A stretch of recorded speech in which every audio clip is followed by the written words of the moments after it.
All right, welcome back. I hope you're having an amazing time so far. Our next speaker is Sam Garas. He is Associate Vice President at Humana. Please join me in welcoming him to our virtual stage. Welcome, Sam. Hey, Dan, how's it going? Oh, it's going well. Thank you so much for being here. How are you? I'm doing great. It's a little raining a little bit here in Louisville, Kentucky, but besides that, it's great. It's raining in Canada too. Look at that. Awesome. Listen, hey, so thank you all for being here. For those who are watching, I'm Daniel Lackland. I'll be moderating this fireside chat.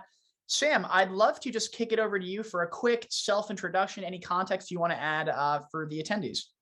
Yeah, I've been at Humana for over 20 years. So I've been, it's just been a great ride with Humana, as we've gone through the years and all the great work the company has done, especially with Medicare Advantage the past several years, and how we've really advanced healthcare for seniors in the U.S., but also just the innovation that we've done, especially around AI and a lot of the predictive analytics that we've implemented over the last several years. So just really proud of the teams we have and the great work we've done through the years. And I'm really looking forward to the future with Humana. I think we're right there influencing the direction of healthcare, where it goes for our seniors, and then also how that all putting that data that we do all together and from using the technology to enable that, but also getting at just with the overall well-being of our members. And ultimately that's our goal as far as participating in the well-being and as they progress through their health journey. Great. Yeah, really inspiring work.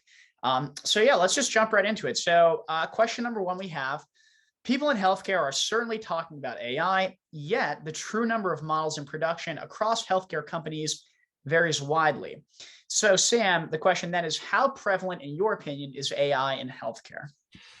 Yeah, I mean, it's, you really don't think of healthcare as, a leading tech company, but, we really are. You'll talk about Microsoft and Google and Apple and all the big names. And they are doing amazing work, but healthcare is just right in the middle of it. And Humana is definitely part of that innovation.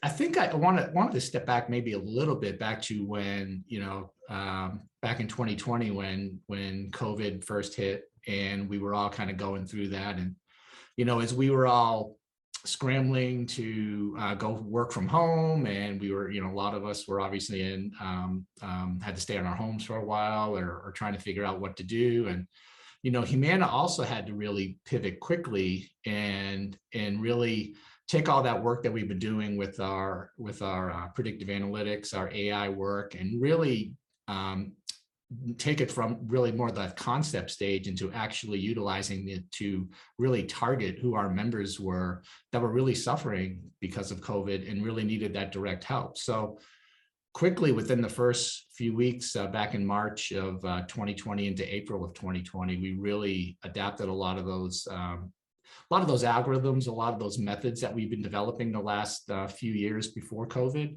and implemented them rapidly, and really had to get our teams. And as COVID was progressing, and we were everybody was trying to figure out what to do, we had to make sure that a lot of our team members that we had could really get out to our members and really get the ones that were at risk. So that's where the data and the analytics and really that preparation as far as getting that to our frontline clinicians could reach out to our members and really get out to our members quickly and really make sure that they were doing okay and get them what they needed. I mean, we sent a lot of meals out. There's a lot of people living at home by themselves, sending the meals out, making sure that they were getting their medications on time. If they did have to go to a doctor, trying to set up some televisits for that. To get them the consultation that they needed. And it was just amazing that the work was done. So now that's really evolved to where we are today. And a lot of what we implemented a couple of years ago is we're seeing the results of that now and continue to evolve that. Yeah. Thank you so much for all that context. So it sounds like COVID was a real catalyst for AI change. Can you talk about just a little more in detail about why exactly that was the case and what changes needed to be implemented exactly? Well, Humana has several million members, and we service those members on a day-to-day basis, but not all members are equal, of course. And so really had to identify quickly who those members were that were at high risk. So they had certain whatever chronic disease they may have or comorbidities, and really target those specifically. And those algorithms that we've had in place for, or we're working on, we really never drilled into what was the most effective way to use it when we were analyzing that data and really pivoting to reach out to the members directly. So that's really where it came into, where we just had to identify that fast, get it in place, and then really establish the processes around that, here are your high risk members, here are and those are the ones you want to go after first. And then really after that, getting to those different cohorts that we could specifically target and really influence those members directly. So, and then after that initial wave, then it kind of really pivoted more towards, or some of those other things, whether it was different parts of the country that were getting hit a little bit harder by COVID, so we had to redirect more there, and being able to quickly adapt and use that inflow of the information from from what we had to really target our members specifically. Yeah, great. Yeah, thank you so much for saying all that. So it sounds like, I mean, a really tremendous overhaul was able to take place. And so these models, these algorithms that you're talking about, enabled you to understand people in your network better and identify people who were most at risk for COVID. Did I understand that correctly? Absolutely. And I think everyone remembers when the biggest area that was hit hardest was the Northeast, the New York area. So that's where we really targeted. And one thing too with COVID, on our risk management side or the utilization side, that decreased significantly as a result of COVID. There was just people were kind of putting procedures on hold, normal things that you would go in for treatments, or just maybe you were going to get that knee replacement and you were delaying it because of COVID, because you didn't want to go into the hospital during that time. So utilization at hospitals decreased significantly. And for Humana, that freed up a tremendous amount of resources that we could pivot to go more from the utilization management side of our business to more of the care management side, where they were just pretty almost literally overnight transition to more of an outreach. So they had to have that information there about which members we were going to outreach, how we were going to distribute that. It was different. Like I said, New York was really the target area first, but then it quickly shifted more towards Florida and more of the Southeast states where a lot of our membership is, and kind of how those hot areas were.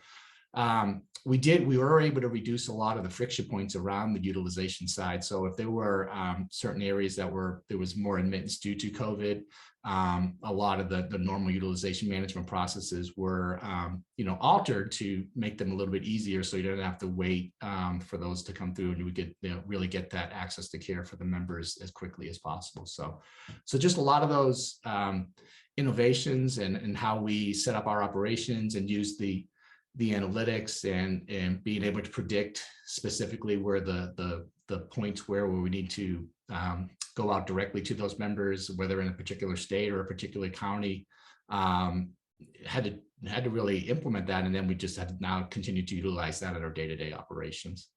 Yeah, it's super exciting. And so, based on what you said, COVID was this catalyst for change. You had the algorithms. What I'm now curious about asking you is, were you having to work with third-party vendors? Did you have to overhaul antiquated IT systems? In other words, what changes were necessary to actually make these changes happen? I know you've been at Humana for a long time. You must have a really cool perspective on what change was necessary to do this. Yeah, I think we work with a lot of different partners. Salesforce is one, and a lot of other names that most people would know. So we partner there and set up our different platforms that we have that service those members. But a lot of those platforms were just set up to do a specific thing, and then we really had to time closer together and take the input from the analytics pieces that we were driving and those algorithms that we're talking about and feed those in there. And it was also just our normal our legacy applications and platforms that we have, where how could we use that, and could they scale to the amount of members that we were now going to do? For example, we have some outreach platforms that we use that really work on a small level of membership. And then all of a sudden it went from maybe 100 members a day to we were trying to outreach to thousands of members a day. So could we scale that to where it needed to be? So a lot of that, just those infrastructure pieces and be able to do that. And like I was saying before, when we had to shift a lot of our users from being more traditional risk management into the care management side, could now these platforms support that? So a lot of infrastructure changes had to go in place. Like I said, we are a big partner with Salesforce. We do a lot of work with Salesforce. Humana does, and we've been utilizing their platform for several years, and it was definitely a key player in a lot of the work we're doing, and it is going forward. I see. Yeah, thank you. Yeah, that makes a lot of sense and is tremendously exciting. When it comes to care outcomes for the people that Humana is of service to, how do you approach measuring the impact of these changes using AI? Is that a difficult problem, or you have a pretty cool solution to that? How do you approach that? No, right now it's actually pretty simple. I mean, the key metric that we use is admits per 1,000. Are we basic to the hospital? Are we reducing that number out of 1,000 people? How many are going on a day-to-day or month-to-month basis into the hospital? So that's one high-level metric and really a key metric that we use. Bottom line is that overall influence in the overall well-being and health of our members.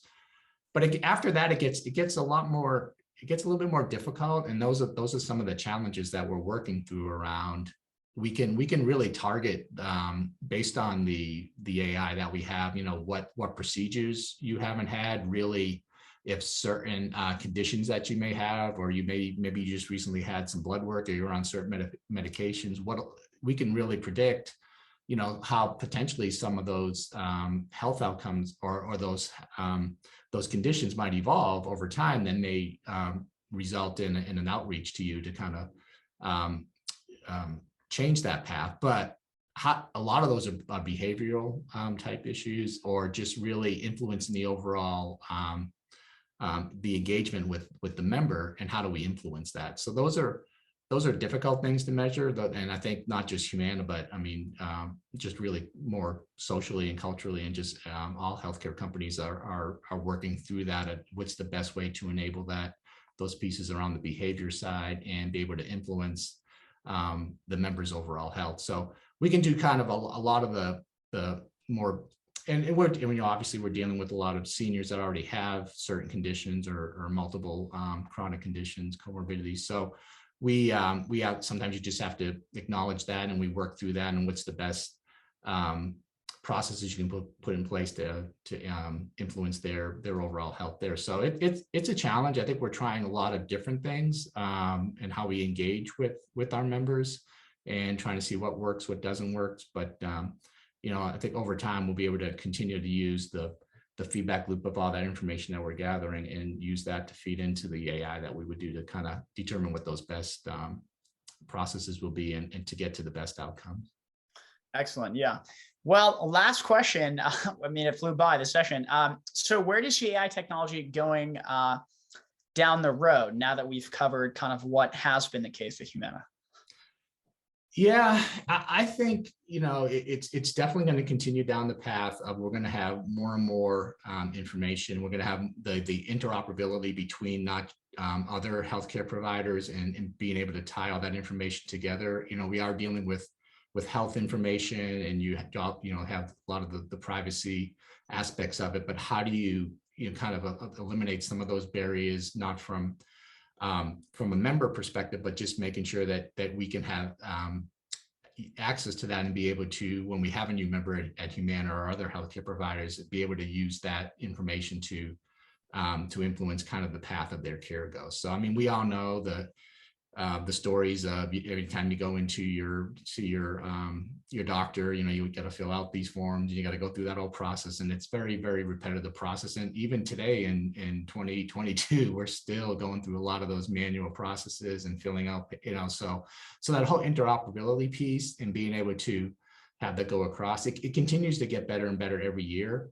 But from a tech side, that's really lagging behind in the healthcare space. So I think Humana is going to be a major player in influencing that going forward, and how we can continue to work across the board and influence that for our members' health. So, yeah.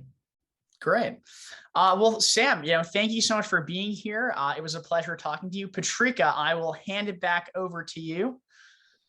Thank you. Awesome. Wow, Sam, that was awesome. And Dan, thanks for keeping the conversation going. Sam, you shared so many incredible insights today that I know our audience is just giving you a huge virtual round of applause. Woo! That was awesome. Thank you again. Thank you all. I appreciate it. Thank you all. Of course. And for the audience, it's time for you to make your way to your next session. Along the way, make sure you accept your connection request and take some time to check out our awesome exhibits. Thanks so much, and we'll see you around. Thank you.